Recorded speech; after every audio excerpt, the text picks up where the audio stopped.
নমস্কার বন্ধুরা, কেমন আছেন আপনারা সবাই? পাপিয়া সাধারণ ফ্যামিলিতে আপনাদের স্বাগত জানাই। মেয়েদের দৈনন্দিন কাজের এটা রুটিনের মধ্যেই পড়ে।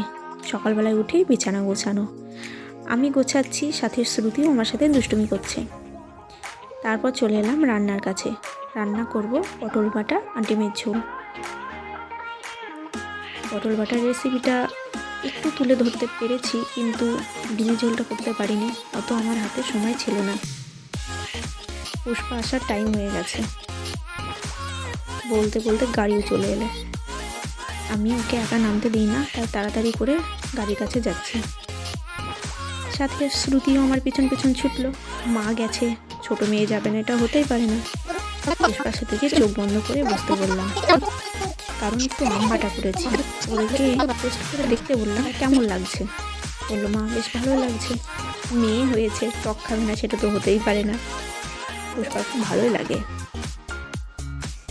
আম মাখা আমাকেও খাইয়ে দিচ্ছে, বলছে মা খুব ভালো লাগছে আম মাখা, মাঝে মাঝেই করবা।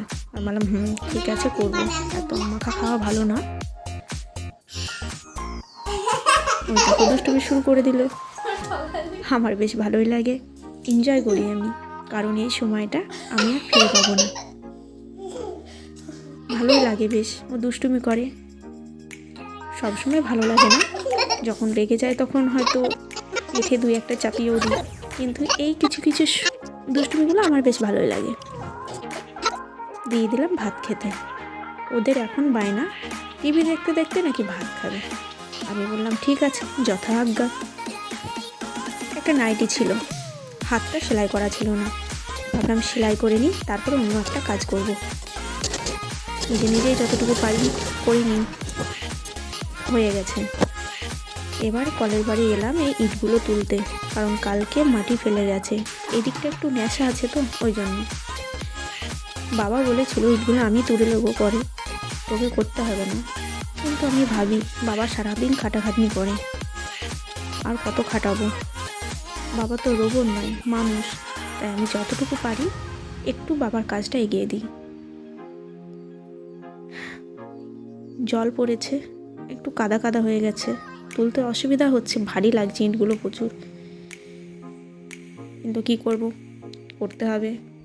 মেয়ে বলতে ছাড় নেই, একা থাকি, হাজব্যান্ড বাড়িতে থাকে না, সব কাজ কিছু একটু একটু করে করতে পারি আমি। ভালোভাবে পারি না, তো চেষ্টা করি।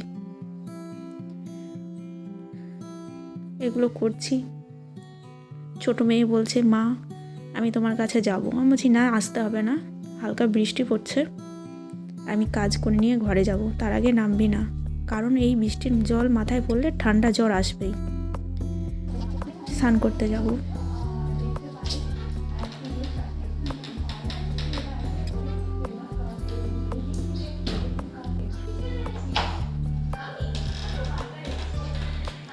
স্নান করা হলো, এবার একটু শান্তি। এবার করতে হবে পূজা। পূজা করতে বসেও শান্তি নেই, বারবার মেয়ে ডাকছে, মা এদিকে এসো, কি করছো, কোথায় আছো, তাড়াতাড়ি এসো। আমি ভাবলাম ডাকছিস ডাক, পূজাটা না করে আমি এখান থেকে যাচ্ছি না।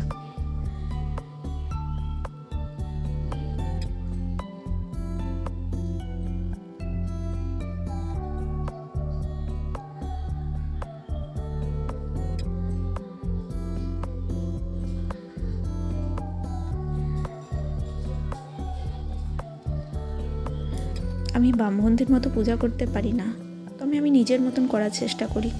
কেউ কিছু খারাপ বলো না আমায়, ভুল হলে ধরিয়ে দিও।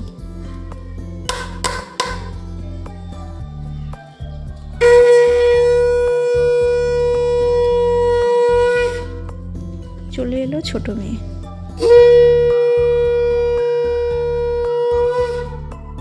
পিছন থেকে কাতুকুতু দিচ্ছে।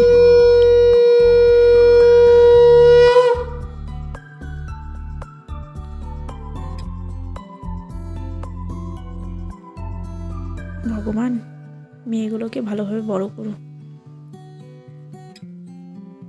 একটু গীতা পড়ে নিই, প্রতিদিনই পড়ি, এক একটা শ্লোক পড়ি, বেশি পড়তে পারি না, কারণ মেয়েরা আছে, ওরা খুব দুষ্টুমি করে, আর দুষ্টুমি করলে এসব পড়া যায় না, শান্তি মনে ভক্তি ভরে পড়তে ভালো লাগে।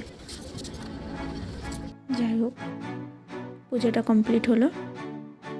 এবার মেয়েদের ঘুম পাড়াবো। পুজোটা কমপ্লিট করা হয়ে গেল, ব্যাস মন শান্তি।